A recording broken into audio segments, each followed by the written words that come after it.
Hello, beautiful souls. Welcome to another video. I am Brittany Shawley, and today we have a little bit of a different interview for you. The topic for today is quite a sensitive topic for our community, as well as for anyone who may have been in a cult or know some people or loved ones who are in one. And so because of that, I'm going to be extremely mindful and compassionate and charitable to all people involved in this situation. And so I just wanted people to know right up front that we are not going to be taking sides or blaming or pointing fingers. We've really come together today to discuss ideas and not people and specifics. But if you have noted the title, we will be talking a lot about cults. And so I want to dive into the details of what a cult is, a little bit about the cult mindset, and we might even talk about some ideas that are found in A Course in Miracles that are often misinterpreted and could be used as foundational elements of a cult. So we'll be diving into all of this because my real intention is to help us to safeguard ourselves against blindly following gurus or teachers or idols or cults, so that really we can be empowered in our own inner guidance system and our trust with that inner voice. So with that being said, I would love to introduce you today to Andy LeCompte. Welcome, Andy. I'm so grateful to have you on my podcast today. Thanks for being here. Thanks, Brittany. It's great to be here. Thank you very much for having me on. Absolutely. I'm so grateful to have you on. And just so people know, Andy is the author of 2 books. The one book that we're going to be talking about today is called Finding Miracles: Escape from a Cult. And so needless to say, there's lots to talk about today. So let's just dive in. I feel like the place that I wanted to start was, we'll just start at the top and then we can break it down and get into the nitty-gritties of this conversation. But mostly, Andy, you wrote this book, Escaping from a Cult. Can you tell us a little bit about what this book is about in more detail and perhaps why you wrote it? Okay. Well, it's a memoir, and I wrote it partially as a memorial to my son, who has a chapter. And also, it was therapeutic for me to write it, having escaped the cult and then recovering from cult mind control. And so I did a lot of work, psychiatric work, and to get back to my real self.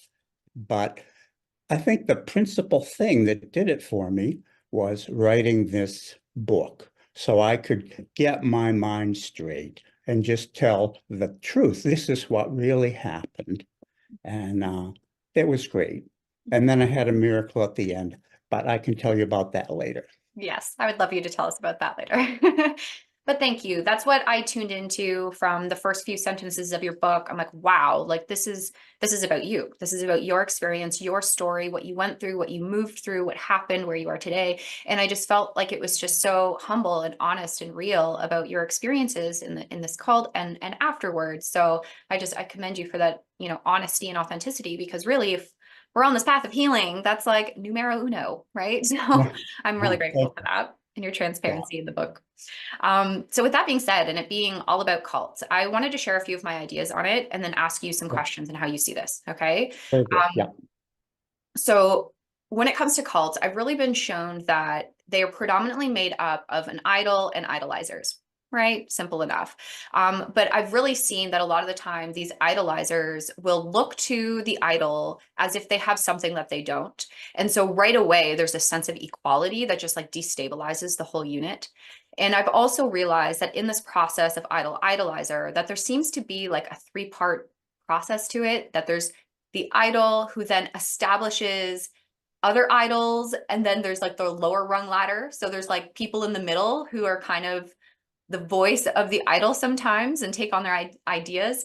And so I kind of want to play into this dynamic of like, okay, let's overarching look at what a cult is and what you were mentioning cult, like mind control, right? And I was Yeah. thinking beforehand, like the mindset of a cult, like let's get curious about that. Because if we're more aware of it, then we're able to kind of safeguard against it, right? So my first question around this idea of cults is, I have found, not just through your story, many people's stories, and not just that your experience, but cults often try to separate people from one another. So separate from your loved ones or separate just from relationships in general. And so I really wanted you to talk about this idea of like cults trying to separate people from other people, separate people from their families, and just elaborate on that. And like, what are your thoughts on that? And how does that play into keeping a cult intact? Yeah, well, I think your model is excellent. It fits very well. And David Hoffmeister was my idol. I'd been studying the course for a couple decades, and then I heard David talk, and then I followed him, and I thought, this guy is brilliant. He really knows the course, and he says that he is really channeling the words of Jesus, that he is, yeah, the next prophet or whatever. And I came to believe that. And then he said, he invited me to edit his first book. And I thought, wow, this is quite an honor. Words from Jesus through David that I shape, and then we publish and promulgate through video all over the world. So I was thrilled. I felt I was chosen. I came to work with him and came to work with him. This is the story about the separation, because he said, I'm calling you out of the world. Your ego attachments, your special relationships are preventing you from hearing the voice of the Holy Spirit. But if you come here under my guidance, you will grow exponentially spiritually, and sort of implied welcome to the promised land or heaven, or a really enlightened state. And so I spoke with my wife at the time, who was a clinical psychologist. And she said, Andy, I don't go for this at all. She's a humanist. She doesn't think religion or spirituality serves any good at all, really, because she'd had experiences that were negative in that regard. But also, she's a firmly grounded person. But I didn't listen to her. I said, no, I've been called by God, effectively. She took me in to see her psychotherapist. And he said, Andy, why are you doing this? Don't you love her? Oh, I do. Is she not attractive? She is. Do you get along well? We do. Then why are you going? And I said, because I've been called by God. And that stopped the conversation. And I felt that way. I felt I'm chosen. And I gave up everything, my house, wife, family, friends, uh, and put a few possessions in my car, gave everything else away, and drove off to Utah. Mm. Hmm. Bad mistake. We can unpack all that after. But in Yeah. regards to that, so you're saying you left your family, you left your home, you left everything. Yeah, okay, I get elements of that, right? But then once you got to the monastery and you started to be in there, like, were you still connected with your wife, your son? Were you able to keep those relationships even though maybe you're not living with them? Like, what was that like? Well, they were discouraged. Any connection with the outside world really was discouraged. So I only communicated with them briefly by phone and email, and eventually using phone and email. I divorced my wife. I told my son, don't call me again. And I isolated myself. I mean, here's a terrifying little incident that I'm ashamed to tell you, but it sort of shows you where I was at. Before I left home, uh, unknowns to me, my wife into my suitcase placed portraits of herself and my son. Hmm. I got to my first stop after driving all day toward Utah, opened the suitcase, saw the pictures, and I thought, she's trying to trap me. She's trying to lure me back into this egoic, uh, special relationship. She's trying to derail my mission. And I threw those pictures away in the hotel wastebasket. I can't believe it. I mean, and when I left in the car in the driveway, my son and my wife were both there crying, pleading to me not to go. And I thought, oh no, this is my mission. You see, I'd already been for a year anyhow, under intense, you have to call it mind control from David, that what was the truth and what were my own valid thoughts. And I thought my own thoughts are egoic. They're And the Course says that your private thoughts, there are no private thoughts, but if you're having them, uh, it's not part of who you are or the divine realm. You've got to uh, discount them, forgive them, and pray to let them go and to hear the voice of the Holy Spirit. And I thought, well, I'm not hearing the voice of the Holy Spirit now, but that will come. Mm. So I went. Mm. Mm. Hmm. That's interesting. I want to like jump on that thought, right? The inner conclusion, like, well, I'm not hearing the Holy Spirit now, and so I need to go somewhere else outside myself in order to hear it, right? So that's already Yes. like two conclusions that block us, because since I've read your story, Yeah. I was under the impression that prior to you making that decision to leave and go to the community and so forth, that you were learning about harmonious relationships and the necessary importance of communication, and how important it is to overcome conflict and to come closer together, and you were facilitating healings between couples and relationships and people. And like, to me, I'm like, Holy Spirit, Holy Spirit, Holy, like I'm spotting Holy Spirit in everything you're saying and thinking and doing. And so it was so interesting for me to read that your own conclusions were that you don't have Holy Spirit, when I'm like, but we just witnessed healing and love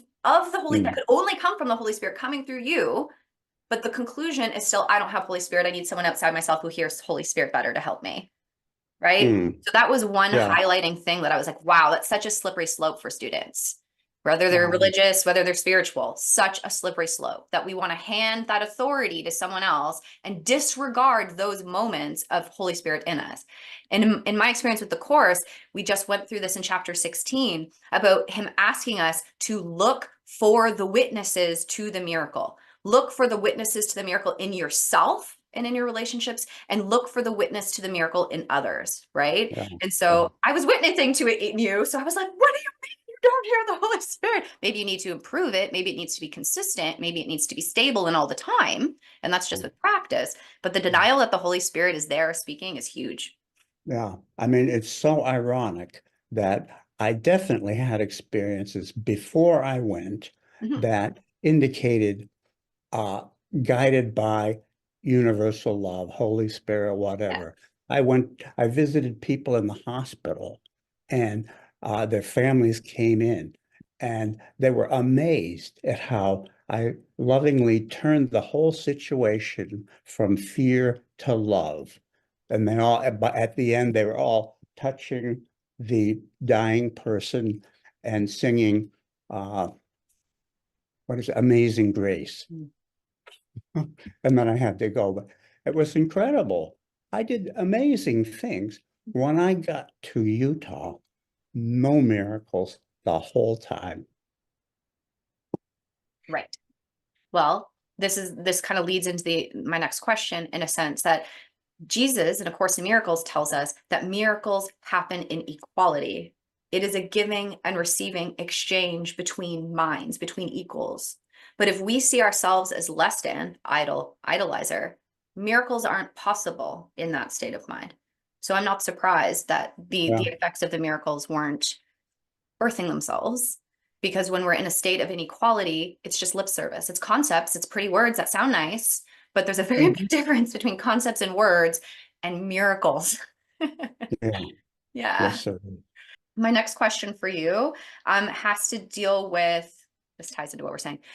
that cults, generally speaking, will use aspects of doubt, like what we just talked about, like doubting in our inner voice, so that people no longer trust in them or trust in their own inner voice or feel into and can follow their inner voice. And instead, they start trusting this teacher, this leader, this idol outside of themselves. So we talked about this already, but the place that I wanted to go in this is how, like, where was that cross point where you started to recognize, oh my goodness, maybe I'm taking on ideas that aren't really my own, and how did you wrestle with that? How did you come to that awareness and kind of come out of that and to the other side? It was at a very clear moment, really. Um, for years, of the initial years, I had been uh, speaking and teaching A Course in Miracles as interpreted by David Hoffmeister. And part of that was no people pleasing. Mm, So I had had a very successful career, sold books, made money by teaching people how to connect at a heart level. mhm, So they asked me to go to Canada to teach this Course in Miracles group uh, about A Course in Miracles. And so I arrived and I was with a colleague, and the group started to talk about relationship.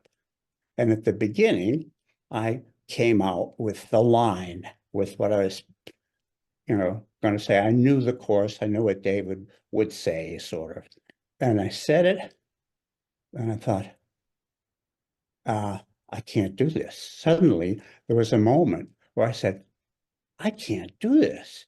I am not walking my talk. mm, I'm not being a connecting, loving human being now.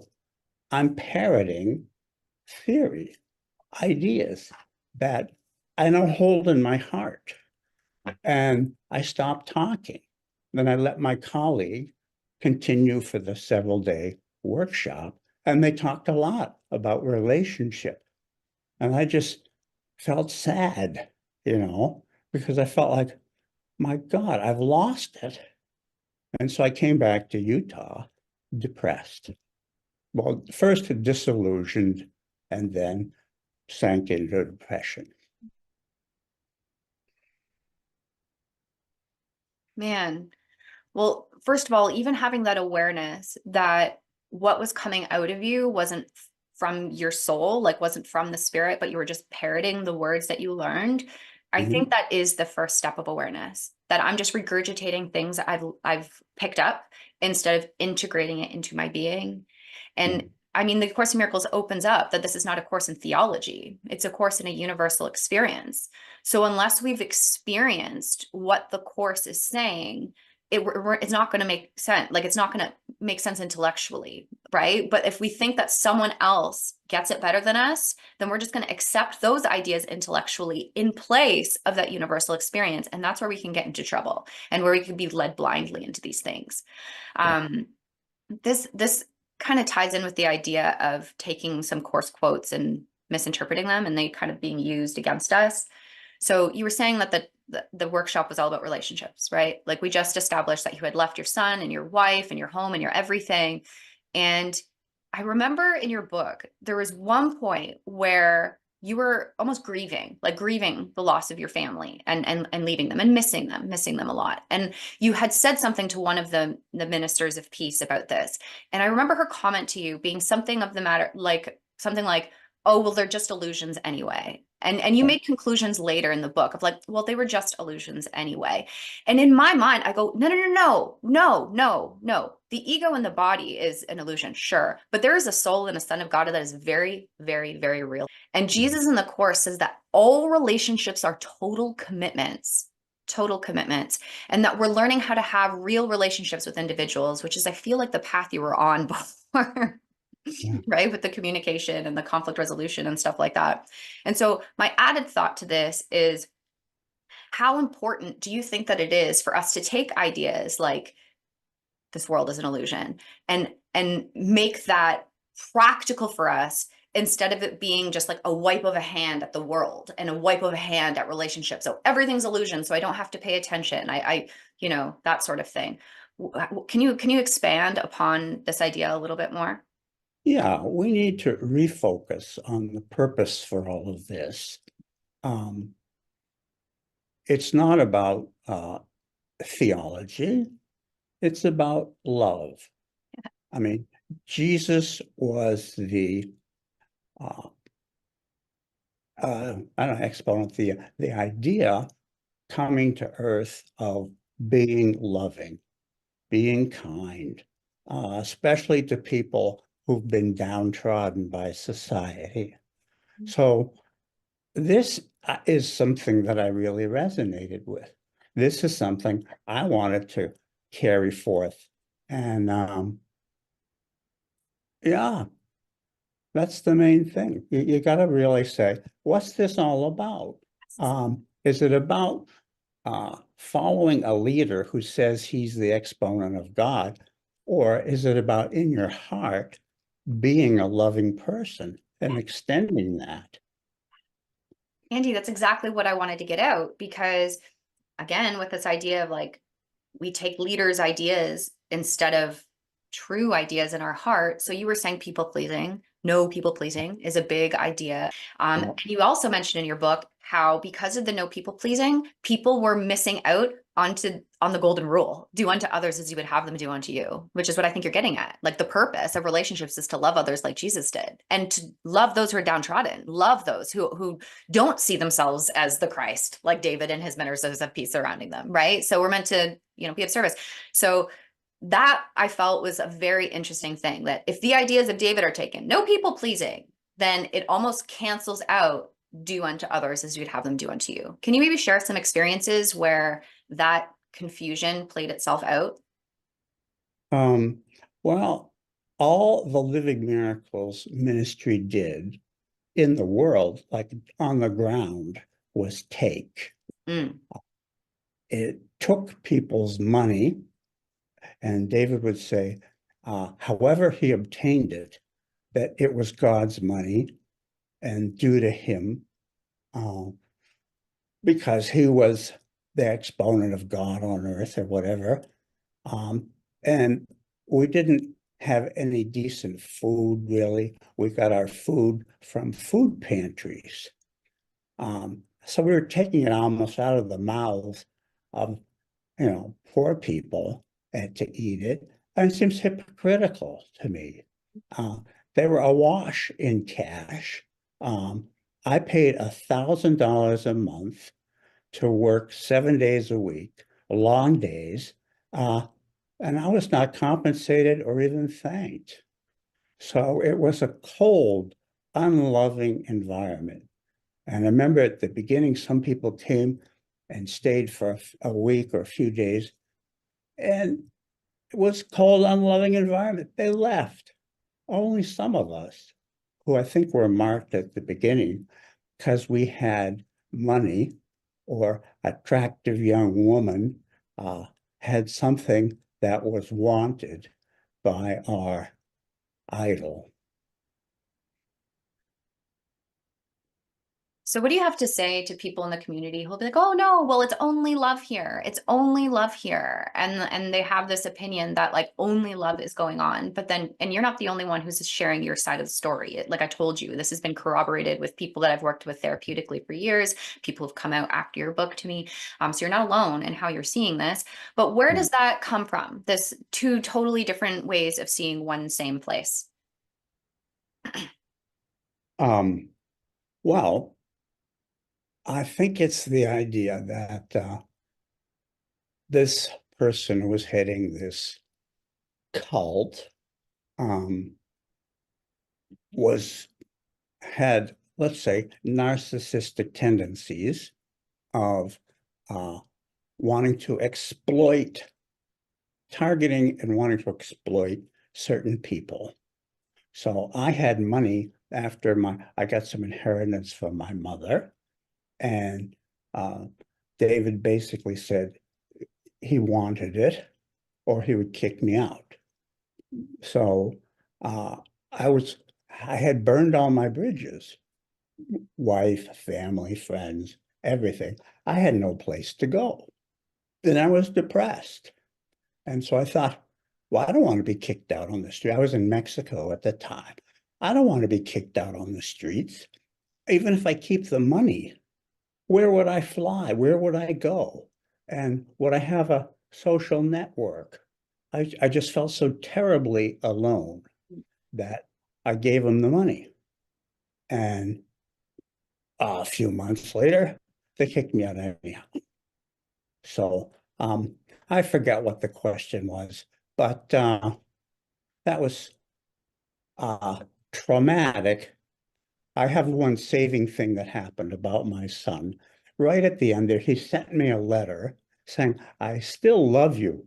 Uh, you're my father. I was kind of resenting you for a while because I thought you abandoned me. But now I see you just did it for your own spiritual journey. And I love you, he said, and I want to see you again. And I want you to come home. And wow, I got on the plane and went home. So I had to tell that. Go ahead. Yeah, no, thank you so much for telling that. And I feel like you did answer the question in your own way. And I feel like you just targeted that if there was certain people that had things that could be taken or something that was perceived of value by the people at this monastery, that they were used for that, right? And Yeah. so that's very curious to me because all of A Course in Miracles is to be one-minded, right? To follow one law, which is God's law, give as you want to receive. So getting is not part of that, right? But if getting is part of that, we're serving two masters. It's a split will, and you're always going to have dichotomy. You're always going to have some people, oh, everything's love and light, and then other people who be like, no, there's something else going on here, and it's a little bit weird, right? So I Yeah. feel like you're flushing out the other side, and in essence, like Jesus also talks about the self-concept that we have one like face to the world that is the innocence and everything is so lovely, but then behind it is all the darkness and all the hidden, you know, erroneous conclusions about self-God in this world. And so to me, what you're doing is you're letting the darkness rise so we can look at it with the light so that we can Yeah. collapse the self-concept completely and all of us rise into the self that we are, which is the whole point of the Course, right? But we're equals in that. There's no idols in that. And so there's one quote from the Course that everything that you're saying is like reminding me of, because you're like, anyways, this is the quote. It says, God created love, not idolatry, right? All forms of idolatry are caricatures of creation taught by sick minds, which are too divided to know that creation shares power and never usurps it. Wow. Beautiful. I feel like that encapsulates everything we're talking about. Yeah. And it's right in Yeah. the Course. Wow. Yeah. And Depends so, on what you're looking for. yeah, right? Yeah. Yeah. Yeah. So I feel like that's what's important in all of this stuff is like to bring it back to what the Course actually says instead of Yeah. what we've been taught that it says by other humans who are just learning, just like we are. Right. Yeah. And so Yeah. that's so important, like to remain a humble student. So let me see. I think I had another question around this whole idea. Yeah, maybe we can tackle this a little bit. We already have, but let's see if we can massage a little bit more out of it. But a big part of what I've seen that keeps people stuck in cults is kind of like what you were saying, that you didn't have anyone else. Like you had already let go of everyone, so you needed help, but you don't even have anyone to ask for help. So you're like alone, you're like isolated. And part of that isolation, I do believe, is to kind of get people to start believing the ideas of the idol again instead of truth. Yeah. But my specific question is, why do you think that other people maintain belief in what other people say about truth instead of questioning it if they're uncertain? Like, what do you think it is that kind of keeps people not having their own sense of agency and trust in themselves, but believing what other people say about stuff like the Course or truth in general?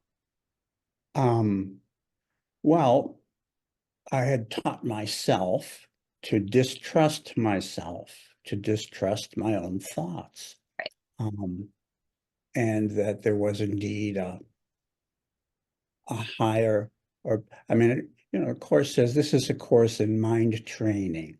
Mhm.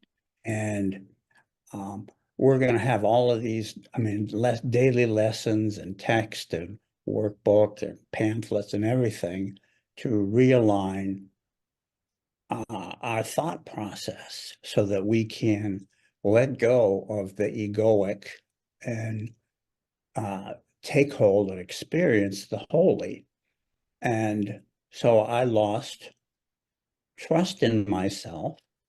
I mean, I have another incident. If we're talking about trust and relationships, I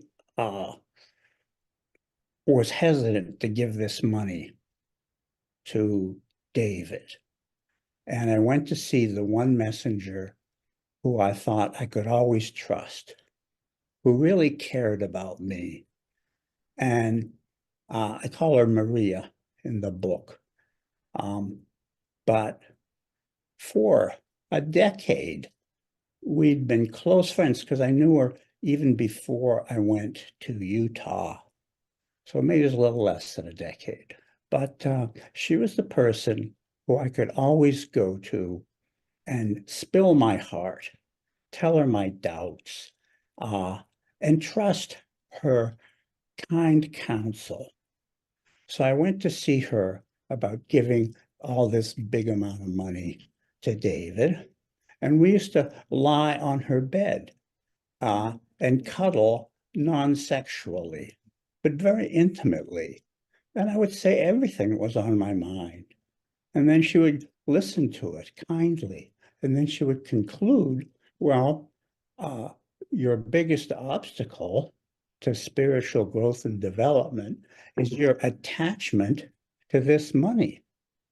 And if you give it to David, you will have a dramatic increase in your spiritual awareness and your life and your vigor. Everything will improve if you just let go of this money. So I gave him the money. But then, I should say a while later, they kicked me out. I'm going to my bunk room, fill in my suitcase. I walk out there, she's standing by the door, and she says, Andy, you still owe us some money. You know, nothing like, oh, too bad or goodbye or anything. Give me the pesos that you owe. So I gave her this wad of pesos. She took them and she didn't even say thanks. She said it seemed like it was her due. And she stepped aside so I could leave. I mean, it was the biggest betrayal I ever experienced in my life. I thought, my God, how could she put on? How could she fake that affection for so many years and come to this and treating me like junk? It was terrible. So again, I'm not sure I hit the question on the head, but I got my story out, which is very cathartic. Thank you.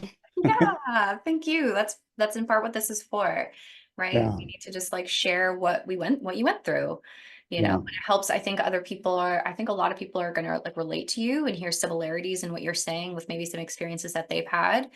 And so it's so important for us to see this. I think also for our own selves who are on the spiritual journey, because we want to make sure inside ourselves that we are being authentic in our practice and that we are consulting inner guidance as to what we should do instead of asking other humans. Because in yeah, essence, like if she was in a true therapeutic role, she would ask you to consult your higher authority in your mind for what is the next step for you in your healing yeah. journey. She doesn't know, we don't know. Holy Spirit Right. does, but that Yeah, requires prayer, that requires yeah, asking, and that requires not interfering. But if she yeah, has a goal or they have a goal that they're working toward, that's going to trump the goal of God every single time. And so yeah, it's unfortunate that wiggles its way in there in most places, even those who have the best intentions, right? To be good. So yeah, so much. Okay, so I think we're coming across like the final questions here. We're kind of outside like defining little aspects of cults to be aware of. But there is one place I wanted to go. So after you got kicked out and now you are going to return home, but hesitantly because you've already kind of left them. And so it's hard to return back. But I do believe, I think you said in your book that you were diagnosed with like a mental condition after you had left. Like, would you be able to talk to us a little bit about what came out of like therapy and came out of that process for you? Yeah. Um, Diagnosis was major depression, Mhm. because I had been uh, suicidally depressed when I was in the cult and just dragging myself around. And yeah, I came back and I went to see psychiatrists. I enrolled in this behavioral health program at a mental hospital. And first day in that program, I went to see the psychiatrist. And I said, uh, had this horrible experience and I've lost some of my cognitive function. I can't even think, I'm just a wreck. And she said, well, I don't believe it. I think you're fine. Here, take this test. And I took the test, and it was ridiculously easy, it seemed. And she said, wow, I mean, you have virtually a perfect score. Your cognitive function is in perfect shape. I went, wow, really? Like I'm okay? Because I felt I'm a failure before God and a failure before man. I felt dysfunctional. Uh, but that was the beginning of a turnaround. So major depression, but also I think PTSD, uh, which really got triggered a little later by the idea of living in an unloving community again. And I was hospitalized for a month, had ECT and electroconvulsive therapy, which was great. It kind of wiped out, it focuses a little voltage on a certain spot in your brain and uh, zaps it. And I don't think it doesn't destroy it, but it fixes it somehow. They don't know how. Anyhow, uh, I came out of that back to my authentic self and also the love that I'd received from my new partner, Brenda, Mhm. was uh, just so reaffirming. It was my first experience of real love in the world. And it was so authentic and true that, uh, I've been great ever since. And every day, greater, greater. It's just wonderful. So wonderful. Ah, which is a perfect demonstration of like when you're in a place where you don't trust your own inner guidance or inner authority, you don't know what is right and what is wrong. You have to take someone outside of yourself to tell you what to do, to tell you what to think, to tell you where to go. You get so discombobulated that you're like lose touch with reality. And I feel like I asked that question because there are some things that I found in my research, like what is it called? Depersonalization, derealization. It's this idea of you being the only one is here and no one else is real, right? Which is such a big conclusion that is passed off in our community, which is the opposite of how I think. Obviously, the world is an illusion, but I know that the Son of God, the soul, the child of God is here and very, very real. And it sounds Mm, like Brenda was, she showed up for you to realize what real relationships are like. And then you yeah. have the contrast between relationships that are founded in idolatry and relationships that are founded in holiness, shared Mm, identity. Like she saw herself as equal to you and you to her, right? And so yes. because of that, like that's our saviors over here. This is Yeah. what Jesus is all about over here. Yeah. And Yeah. Holy Spirit works through comparison. So it Yeah. was like it was part of the divine whole to get you to awaken, to be here today, to show us, oh my God, there really is real relationships that are founded in the love of God that get you better and better and better every single day. And that's what we want. And that's what we want to be, Certainly. give, and Yeah. look for. So yeah, Absolutely true. yeah. And like one of the first things that Brenda said to me was, I see you. Hmm. And I didn't see myself that early. But I kind of believed her, and I hung out with her and I got better. And the I see you changed to I love you. Mhm. And at that point, I was loving her too. And she never saw me as depressed or defective. I mean, even though I met her like a week and a half after I got off the airplane Oh, and wow. felt like I was a total wreck. I was trying to uh, get a certificate as teacher of English in a foreign language, TEFL. And I would go into classes in Boston about it, and I was screwing them up. I couldn't do, I was a brilliant student, my whole life. And here I couldn't do some of the basic things. That's why I thought I was losing my cognitive abilities. But it all came back, you know, it all came back. And then writing that book was a breeze, it was so like flowing downstream. You can I tell. was empowered again. Good. Ah, It's so freeing. Like exhale. Oh my goodness. yeah, Oh my goodness. But I think it's so beautiful, like the timing of how things lined up for you as well. And like just tied in again with like this relationship idea. Like I feel like what contributed to your doubt in yourself and your lack of trust is you were not provided with opportunities to give. I mean, you had that moment that you were saying with that man that you could like parrot ideas, but you weren't given the opportunity to give from the Holy Spirit in you. And Jesus in yeah, the Course says that you will know that miracles are in you and that the holiness is in you through the results, right? Through the effects of them happening. So yeah, it didn't sound like you guys had opportunity to let the Holy Spirit on through. So how are you going to trust it if you're not giving it or sharing it or teaching it or like talking on it?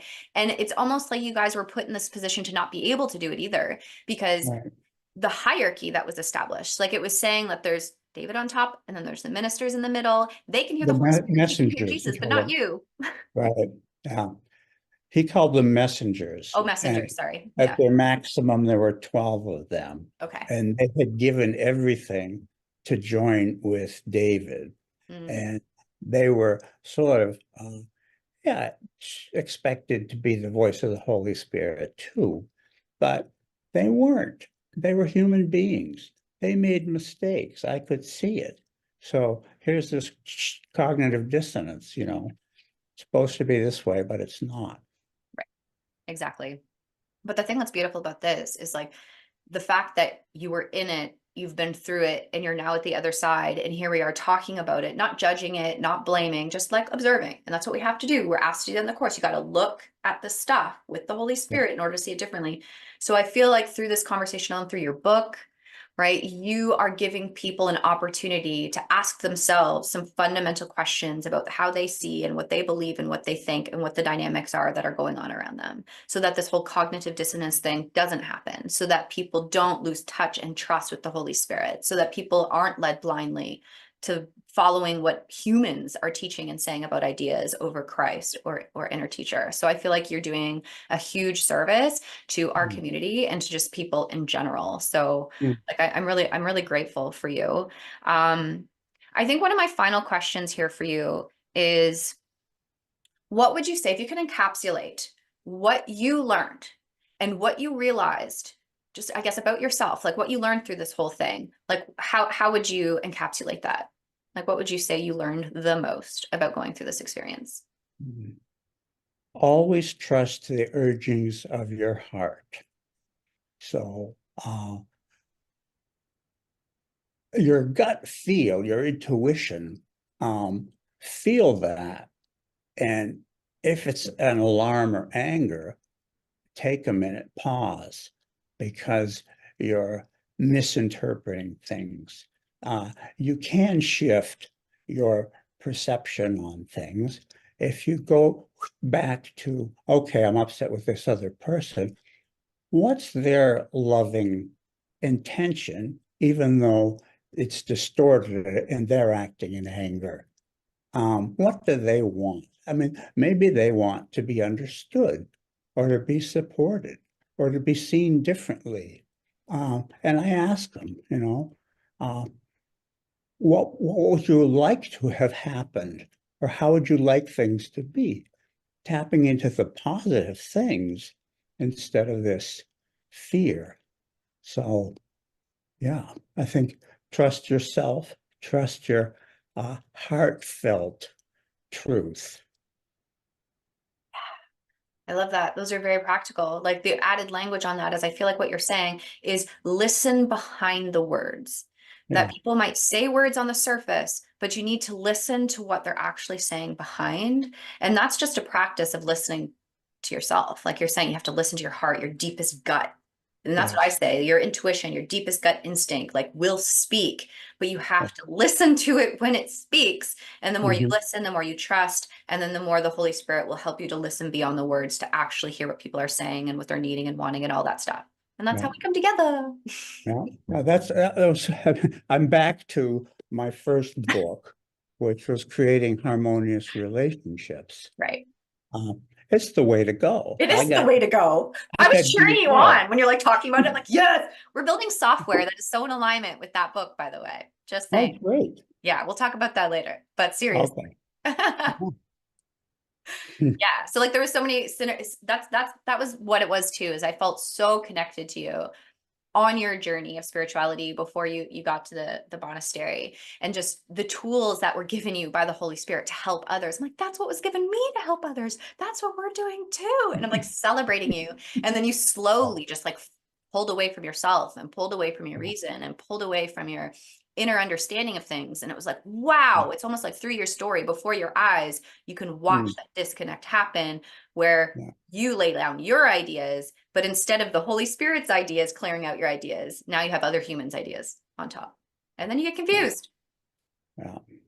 Yeah.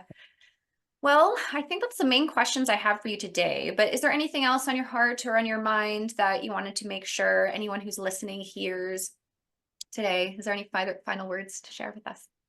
Yeah, I'm very grateful for our conversation right now because you validated my core beliefs, which is really everybody's core desire to be connected with other people in a deep and true way, and not to be mouthing something or supporting some egoic personality that's glamorous, whatever, but trust your own heart.